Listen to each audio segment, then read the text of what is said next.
From the New York Times, I'm Sabrina Tavernisi, and this is The Daily.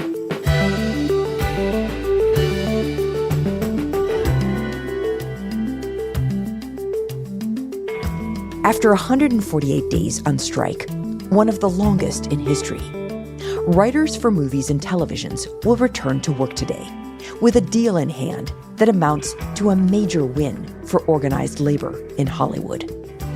Today, my colleague John Koblin on why the studios acquiesced and what the deal means for the future of American entertainment.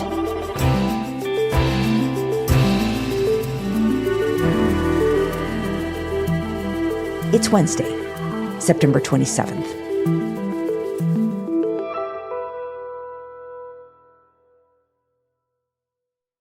So, John, we're talking on Tuesday afternoon, and by all accounts, the writers and the studios have reached a deal on a contract after the writers striking for months and months. And we wanted to come to you to talk about this and, how this deal came about, what's actually in it. But right off the bat, top line, highest level, what's your read on all of this? Who's really the winner here? It looks like at this moment that the writers really prevailed. It's funny, when the writers last went on strike, which was 15 years ago, 100-day strike, so more than 3 months. After that strike had ended, after they reached that tentative agreement, the guild leader sent out an email that said something like, we didn't get everything we wanted. And, we've sacrificed countless hours during the struggle, but we did well. This time, when they announced the tentative agreement, which was on Sunday night, We just found out there's a tentative agreement on the writer's strike. It might be over. it was like vibrating with excitement, that message. Makes me very excited because I think we might have actually saved the film and TV industry with this strike. They came out and said, we say this with great pride that this deal is exceptional. There has been so much at stake, and they would not settle for a subpar deal because we're not settling over here. So there is a perception within the Writers Guild that they got a big W, like capital W, like capital V for victory. Capital V for victory for the writers. And we've talked about this before, John, on the show, but just remind us what it was that they had wanted. The strike has been framed in pretty epic terms, right? A showdown over what it really means to be a creative force in the era of the streaming revolution, when the technology and the economics of the entire industry have been changing before our eyes. But nitty-gritty, what were the writers asking for? Epic is one way to describe it. Another way they described it was literally, this is existential. This moment is existential. We are fighting for our survival. But by far the biggest issue was compensation. We talked about this last time, but let's go back 20, 30 years ago, back to the network TV days. If you created an ER, a big, big hit, hundreds of episodes, even if it ends after, say, 9 or 10 seasons, it's going to live forever. And the reason is it's going to go into syndication. It's going to go into cable. It's going to go into repeats, essentially. And every time that would air on, say, a cable network like TBS, if you were a writer of an episode, you got a check. So that's just money in the bank. You bring that back. Kind of like a royalty. Kind of like a royalty. Exactly. So now let's look at the streaming era.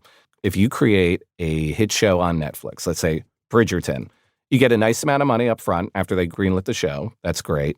But then even if you have a mega success like a Bridgerton, if you think about a place like Netflix, there's no syndication.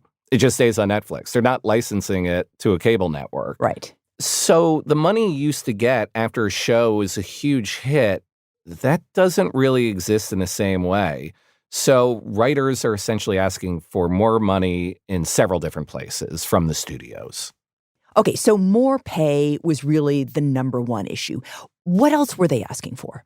They also wanted a little bit of transparency. Again, if we look back 20, 25 years ago, we know how many people watched that episode of Friends or Seinfeld or ER. Nielsen used to tell you how many millions of viewers were watching it. We do not have that same level of transparency from an Amazon or a Hulu or a Netflix. Though presumably they know it, given the fact that it's clicks, right? For sure. They definitely know it. And like they'll give us something these days where here's our top 10 in the United States today. But the writers, they wanted to know that if a show's a mega hit, like we want to profit from that too. That's the way the old system used to work. And the other interesting thing they were asking for was about AI. And what exactly were they asking for when it comes to AI? I mean, there were several different things, but let's focus on one, which is if I'm a studio executive and I have a stack of Nora Ephron scripts, she wrote You've Got Mail, for instance. Famous writer. Among many other great movies. But I take those scripts, I feed them into the AI robot, and I say, give me a Nora Ephron style of a rom-com, of a romantic comedy. Mm-hmm. That is the writer's worst nightmare because they don't want a robot to be a credited writer of a movie. So no good, no bueno. I mean, I don't want a robot to be an accredited writer of my article. I mean, this is like kind of scary, right? Robots should not be replacing writers. That feels reasonable to me as I well. feel tribal about this. Okay, so that's the basic list of things the writers were asking for.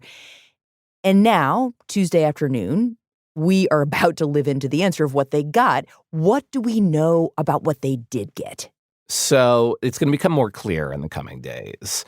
But we know that they got a lot. We know they got much of what they asked for. And, you know, we were talking about their statement vibrating with joy earlier. Exactly, right. The studio's only statement was the Writers Guild of America, the Writers Union, and the Studio Alliance have reached a tentative agreement. Period. Full stop. That's it. It was pretty muted. So they gave up a lot more than they were anticipating 5 months ago. And the union, they said they made meaningful gains and protections for every writer in every sector of the union membership. Translation, we got a lot of what we wanted. Yes. Okay, so the studios checked all the boxes that they'd put out there. How do you explain such a victory for the writers? Because, I mean, for months, it just didn't seem like the two sides were even talking. Like the story was the picket line. So what got everyone back to the negotiating table and ultimately to a deal? So there were a few key moments. So after the writers go on strike, that's early May, all of a sudden, the studios have two other contracts to deal with, Hollywood directors and then the actors. The studios are not worried about the directors or actors. Why? The writers have gone on strike many times over the decades. They went on strike, as we discussed, 15 years ago. Before that, they did it in 1988. Directors and actors, they just have not gone on strike nearly as many times. Last time the actors went on strike was over 4 decades ago. Oh, wow. Okay. So just typically there's a big difference between these groups. Completely. So the studios negotiate with the directors, get a deal done really quickly. The directors call the deal historic. So 1 down, 1 to go. And then sure enough, by mid-July, the actors do go on strike. And it kind of stuns everybody. Producers, agents, Hollywood observers, but it also surprises the studio executives. Okay, so the actors go on strike.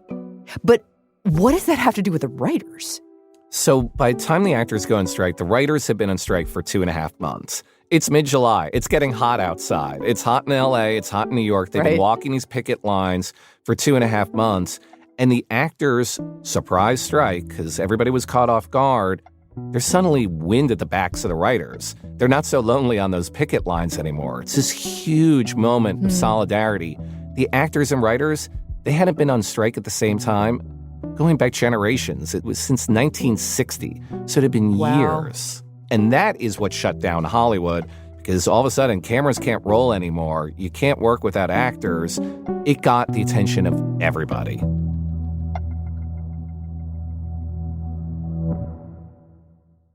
Right. Now, Hollywood is at a total standstill, right? No one can work, including, by the way, John, my own brother, who works in the film industry. He takes photographs on film sets. Hasn't worked since the actors went on strike. Really tough. What do the studios do at that point? So if you're the studio executives, this is no longer one irritating union out there. Everything is completely stopped. So you have to deal with somebody. And so the studios said, okay, you know what? The writers, we haven't talked to them in months. They've been out for a while. we're going to turn to them first. And what happens? So effectively, very little happens. There were negotiations, but it was just very on again, off again throughout the month of August. There was something about the month of August. Everybody's on vacation. It's like, okay, of course, there are a couple strikes happening. Big deal. Right. The temperature changed the second we hit the second week of September. All of a sudden, everybody's rubbing the sleep out of their eyes from the summer. And then they looked around and they said, why isn't anybody working? What's happening? And also the studios just, frankly, began to look at their balance sheets. Warner Brothers Discovery, big entertainment company, they had to go out and announce that our adjusted earnings, because of the strikes, are going to take a hit of anywhere between $300 and $500 million this year. That's the studio behind Barbie. Right. Like the hit, huge performance. And even with that performance, Warner Brothers Discovery is starting to sweat this a little bit. Wow. So if this studio is struggling, then every studio is struggling. Precisely. But it's not just the studios. The writers, they've been out of work now for 4 or 5 months. It's a long time not to get a paycheck. And by the time we're at September, we notice that some of the biggest name writers in Hollywood, Kenya Barris, he created Blackish on ABC. Noah Hawley, he created the TV show Fargo for FX. Ryan Murphy, he created American Horror Story. They started getting kind of restless. They were saying, what's going on? Why aren't we even in a room? We haven't talked to the studios in weeks by this point. And they were trying to meet with guild leadership just to ask, what's going on? So they're saying, guys, it's been a while. Hurry up. What's happening? Exactly. And we're still reporting out what exactly happened there. But here's what we do know. The union and the studios then did agree to meet. And that meeting happened last week. And do we know anything about what those meetings were like? Like any details from inside the room? So here's what we do know. Studio executives, top executives, were suddenly sitting in the room. Disney chief executive Bob Iger, Warner Brothers Discovery chief executive David Zaslav, Netflix co-chief executive Ted Sarandos, and a huge executive at NBC Universal, Donna Langley. They were sitting in the room. That had not happened. And what's the significance of that, John? What did it mean that they were there? It meant we mean business now. Because it's like, whoa, if they're showing up, they want to get this deal done. It's close. It's close. And sure enough, within 5 days, over the weekend, they reached that tentative agreement. And how they did it's pretty simple. They went down the writers' list of asks and basically hit on all of them. And most significantly, they opened up their wallet. And they opened up their wallet in a way that they weren't willing to do 4 or 5 months ago. So basically, the studios paid up. Exactly. So is the way to think about this, John, that the writers kind of just waited the studios out? Like that the studios couldn't deal with the math of the strike any longer? Turns out they also have finance departments and accountants who were saying, we got to get something on the table here. Yeah, the studios were hurting. They need productions to be happening because they need new shows. They need new movies. They need to put these things on their streaming services. Already we've seen significant fallout from the strikes. Prospective blockbuster movies that were scheduled for this year have been moved to next year. TV series that were scheduled for this year have been moved to next year. So they had to make this deal. They did have to open up their wallet. But just because they got this deal, it does not mean that production is going to start again immediately. Remember, the studios still have another contract to negotiate. The actors are still on strike. You had 2 walkouts, and you've got to solve one before you solve the other. So post-strike, the writers got a lot of what they asked for. The reality is the cost won't just be borne by the studios. There might be a cost to the writers, too.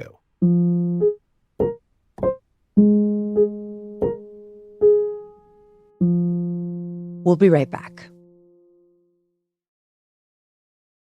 So, John, before the break, you said we're about to find out how things are going to change under this new contract. What type of landscape that is going to set up. And you said that it won't necessarily be without cost to the writers. At the highest level, how should we think about that change? So the writers made a lot of gains. They're going to get paid a lot more. But this also very likely is going to mean, on the other side, next year, the year after that, and the year after that, fewer TV shows. So tell me about that. Why would necessarily that mean fewer shows? So let's use Netflix as an example. Netflix's content budget last year was around $17 billion. Oh my God, it's like a small country. And this year, Netflix's budget is around $17 billion. Okay. Next year, it'll be around $17 billion. Okay. You see a trend? I that's see developing? a trend.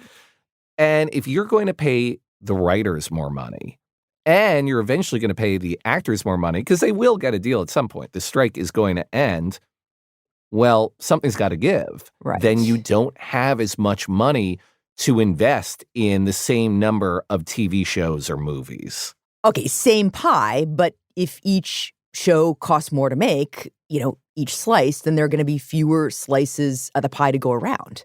Exactly. Okay, so that's the downside for the writers, fewer shows to work on. Do they understand that? Like, is that something they've taken on board? I don't quite know yet. I haven't talked to them yet, but here's what we do know. Going into this labor dispute, the writers were calling this moment existential. They said they were fighting for their own survival. And with this new contract, screenwriting is still a profession. The writers are still around. They still exist. But are they fully aware of what is a very likely outcome, that there are just going to be fewer shows? I don't quite know yet. So what does this new contract mean for me, for Jane consumer?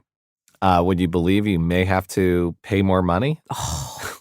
I know, it's shocking. So basically, the economics of streaming, it's been difficult for most media companies over the last decade. Peacock, Paramount Plus, Hulu, these are streaming services that lose a lot of money and still do. So those days where you were paying $7, $6 a month and you're getting endless streaming content, you pay a lot more than that now, and you will likely pay more in the future. So kind of like Uber. I had the app on my phone forever. It was super cheap. I used it all the time. Suddenly, kablam, it became really expensive. I stopped using it. Exactly. And to make the balance sheets work, you keep raising prices. And now, even more so in the wake of these strikes, the studios are probably going to have to, at some point the next year, raise prices again. So you're saying that the studios may just pass the cost of this new contract onto us? That's what some financial analysts are already saying. And the other thing is these strikes have lasted for months. So at least in the short and midterm, going into next year, there are going to be fewer TV shows. There are going to be fewer movies. You will find yourself on your couch at some point, clicking on all these streaming services, saying to yourself, where is something new to watch? Like, give me more choices. I want more choices. And you won't quite have that. But John, what if I don't want quite so many choices? I mean, maybe there's an element of silver lining in this. I mean, there were so many shows, right? Should there be that many shows? Totally. I mean, this is something, if you put truth serum in the arm of creative executives, they will say fewer shows, that is great, because then we as creative executives have time to focus on quality. We have time to really get in there and help writers with their script and to help with the cuts of a show. So yes, I think long-term for consumer, it will be good because no, we did not need 600 scripted shows in the United States every single year. I only watch a fraction of them. It's hard to watch that much television, even with all the time in the world. Perhaps they can focus on the good ones. That's right. So, John, it strikes me that this is a moment where the streaming industry has just kind of lived through its heady, young, maybe teenage days, right? And now we are living into an era in which it has to grow up. And in some ways, we as consumers also have to grow up along with it, which what I mean by that is, we have to realize that these shows do cost a lot of money to make. And that we're going to have to come to terms with the fact that we're going to have fewer of them and we're going to have to pay more money to get them. Yeah, I guess maybe we're in sort of our adolescent moment for these streaming services. And as a result, it's a little tricky. It's a little difficult. It's a little tough. And it's going to be tough for us because, the whole promise of streaming was this was all going to be so much cheaper, right? This is going to be so much cheaper than cable. Let's cut the cord, subscribe to a few streaming services, and we're good to go. But the prices have been creeping up. And there is talk in the entertainment industry now of, why don't we bundle a few of these streaming services together? Max, meet Peacock, meet Paramount Plus. So all of a sudden you're starting to recreate cable in some way. So the cost in the end, it's probably going to approach or maybe even match at some point what we used to pay for cable.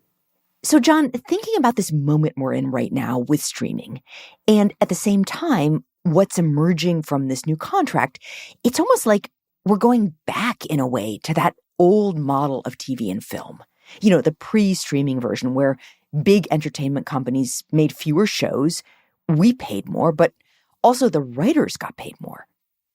I mean, the studios would love to go back 20 years ago. The writers would love to go back 20 years ago, but that world is just gone now. Streaming has changed everything. This technological change has shifted everything. But in the case of the writer, you know, you're never going to make Friends money again.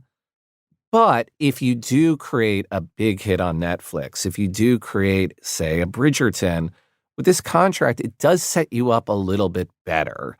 You're going to get more money than you did, say, 4 or 5 years ago.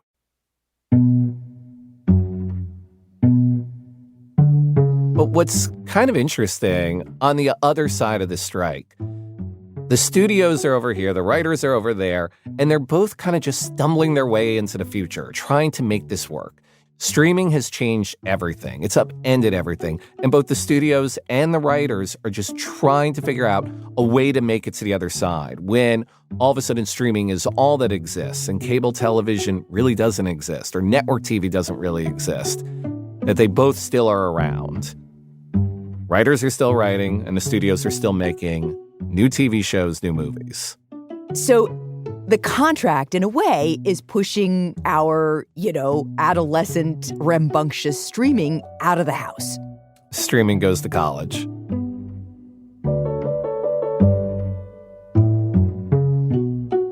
John, thank you. Thank you for having me.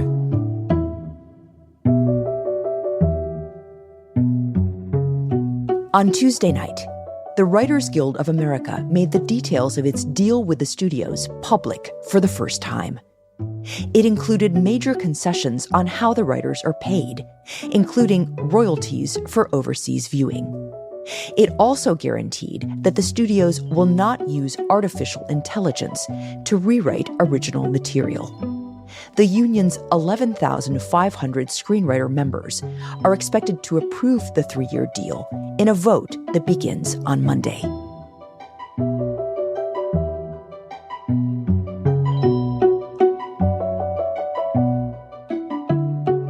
We'll be right back.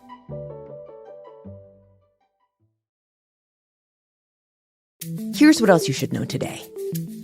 The legal troubles of former President Donald Trump deepened on Tuesday when a New York judge ruled against him in a civil case filed by New York State Attorney General Letitia James. James had accused Trump of fraud for inflating the value of his assets, and she seeks millions of dollars in damages. But Tuesday's ruling granted one of the biggest punishments James sought: the cancellation of business certificates that allowed some of Trump's New York properties to operate. That could terminate Trump's control over assets that include 40 Wall Street, a family estate, a golf club in Westchester County, and Trump Tower. And the Federal Trade Commission and 17 states sued Amazon, setting up a long-awaited antitrust fight that could alter the way Americans shop online.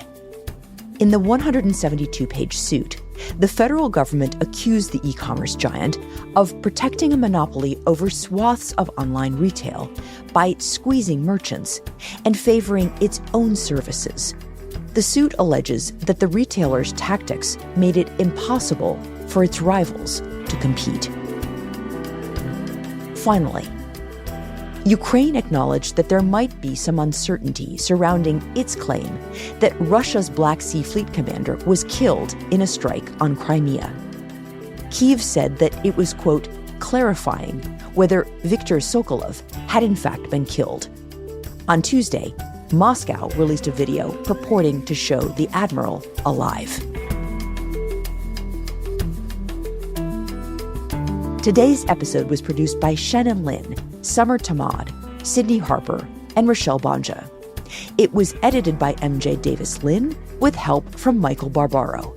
Contains original music by Marian Lozano and Will Reed, and was engineered by Chris Wood. Our theme music is by Jim Brunberg and Ben Lansberg of Wonderly.